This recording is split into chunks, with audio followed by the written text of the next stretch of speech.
Assalaamu calaykum waraxmatullaahi wabarakaatu daawadayaal dhammaantiinba meel walba aad joogtaan kusoo dhawaada wararka ugu waaweyn Soomaaliya waxaan isla eegi doonaa wararkii ugu dambeeyay ee magaalada Muqdisho aagga lagu dagaalamay iyo sida ay xaaladdu tahay xilligan oo meelaha qaarkood ay cabsi ka jirto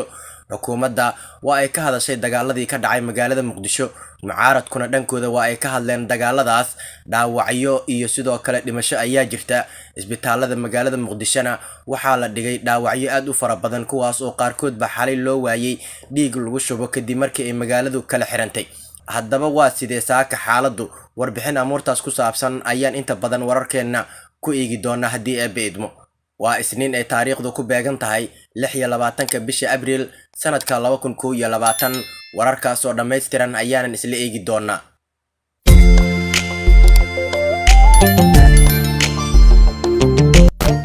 waa hagaag faahfaahinta wararka ka imaanaya magaalada Muqdisho iyo warbixin ku saabsan caasimadda magaalada Muqdisho xalay waxa ay martigelisay iska horimaadyadii ugu cuslay kuwaas oo dhex maray ciidamo taabacsan madaxda dawladda federaalka ee Soomaaliya iyo ciidamo ka soo horjeeda muddo kororsiga uu golaha shacabka u kordhiyay madaxweyne Maxamed Cabdullaahi Farmaajo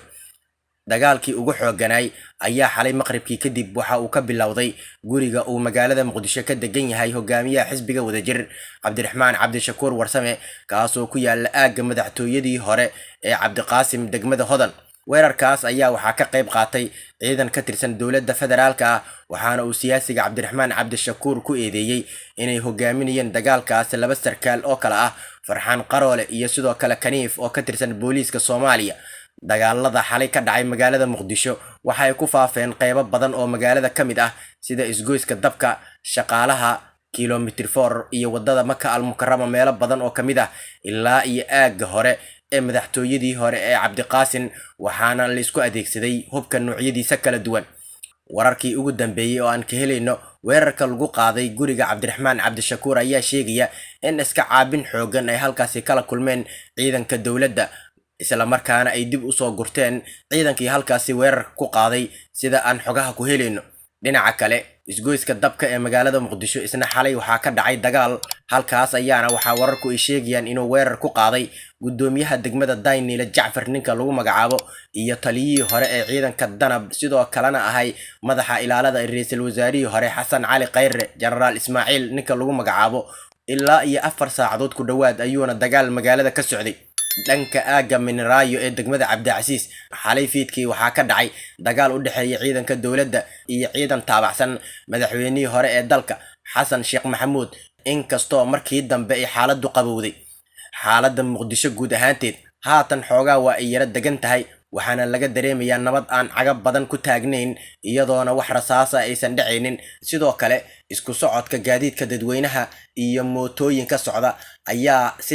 tartiib ah u soo laabanaya iyadoo dadkuna ay qabaan feejignaan dheeri ah meelaha qaarkood cabsi ayaa jirta waxaana lagu arkayaa ciidanka dawladda oo aag ku jira wadada Maka al-Mukarrama oo ah midda ugu muhiimsan isku socodka magaalada ilaa iyo isgoyska lambar 4 Banaadir Soobe iyo qaybo kamid ah Tarabuunka waxaa lagu arkayaa ciidan aad u hubeysan oo ka tirsan dawladda Soomaaliya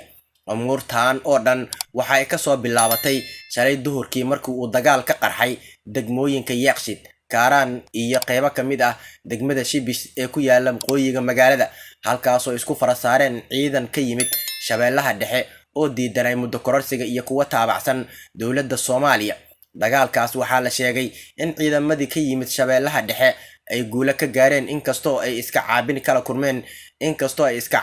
kulmeen ciidanka dawladda isla markaana xalay ay ku sugnaayeen qaybo kamid ah aagga Minraayada oo u dhow guriga Xasan Sheekh Maxamuud madaxweynihii hore ee dalka waxa uu sheegay in gurigiisa ay dagaal ku soo qaadeen ciidan ka tirsan dawladda arrinkaasna mas'uuliyadiisa uu qaadayo madaxweyne Farmaajo qodobka ugu dambeeyay raba inaan sheego wuxuu yahay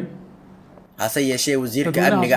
Xasan Xudube Jimcaale oo shir jira ay xalay qabtay ayaa waxa uu ka jawaabay hadalka ka soo yeeray madaxweynihii hore ee dalka waxaana uu ku tilmaamay inuu yahay arrinkaasi mid been ah oo aan waxba ka jirin isagoo sheegay inaysan jirin ciidan ka tirsan dawladda oo halkaasi weerar ku qaaday magaalada Muqdisho isbitaalada ku yaala waxaa la geeyay dhaawacyo fara badan oo ku waxyeeloobay dagaaladii xalay ka dhacay magaalada ilaa iyo shalay gelinkii dambe halkaas oo dhaawacyada qaarkoodna loo waayay dhiig lagu shubo kadib markii inta badan jidadka iyo wadooyinka magaalada ay kala xirmeen. waxaa isbitaalaadka la geeyey dhaawacyo aanan ilaa iyo haatan tirakoob rasmi ah lagu samaynin maadaama weli ay subax hore tahay. sidoo kale dad ku dhintay ayaa jira dagaaladaasi ka dhacay magaalada muqdisho. dowladdu waa ay ka hadashay dagaaladii dhacay. ra-iisul wasaaraha xukuumadda maxamed xuseen rooble oo fariin kooban soo duubay waxa uu sheegay inuu ka xun yahay dagaalada ka dhacay magaalada, sidoo kalena ciidanka dowladdu ay waajibkooda gudanayaan. waxa uu tilmaamay in wada hadal wax kasta lagu dhammaynayo, isagoo sheegay inuu doorkaasi qaatay. hadaladiisana waxaa ka mid ah ra-iisul wasaaraha xukuumadda ee xilligan. ciidamada amniga waxaan farayaa inay gutaan waajibaadkooda qaran oo ay dhowraan amniga shacabka iyo ka hortagga khatar kasta oo dhibaato u keeni karta bulshada Soomaaliyeed, gaar ahaan bulshada magaalada Muqdisho. dowladdu waxay aaminsan tahay in wada hadal iyo is-afgarad uu yahay jidka ugu habboon ee wax kasta lagu xallin karo.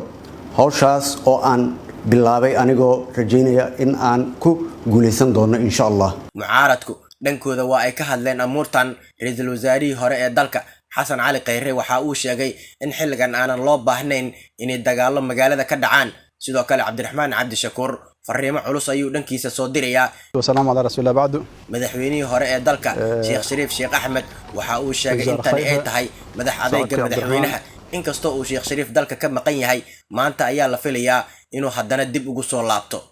magaalada muqdisho sidoo kale waxaa la xiray goobihii waxbarashada sida jaamacadaha waaweyn ee ku yaala magaalada ayaa ku dhawaaqay inay ardadu fasax yihiin. toddobaadkan ayayna ardada jaamacadaha dhigata waxay isku diyaarinayaan inay imtixaamo galaan, balse xalay dagaaladii dhacay awgeeda ayay jaamacaduhu ku dhawaaqeen in ardayda la fasaxay. sidoo kalena dib laga soo sheegi doono xilliga imtixaanaadka la gelayo. iskuulaadka ayaa ka mid ah sidoo kale xarumaha waxbarasho ee la fasaxay oo ardadu ay dhigtaan. walaac ayaana jira. waxgaradka qaar ka mid ah siyaasiyiinta odayaasha dhaqanka ayaa waxa ay bilaabeen in xoogaa haatan ay xaaladda qaboojiyaan, iyadoona magaalada laga dareemayo colaad taasoo u baahan in la xalliyo. haatan qaybo ka mid ah magaalada rasaas goosgoos ah ayaa laga maqlayaa, inkastoo jawigu uu aad u degan yahay.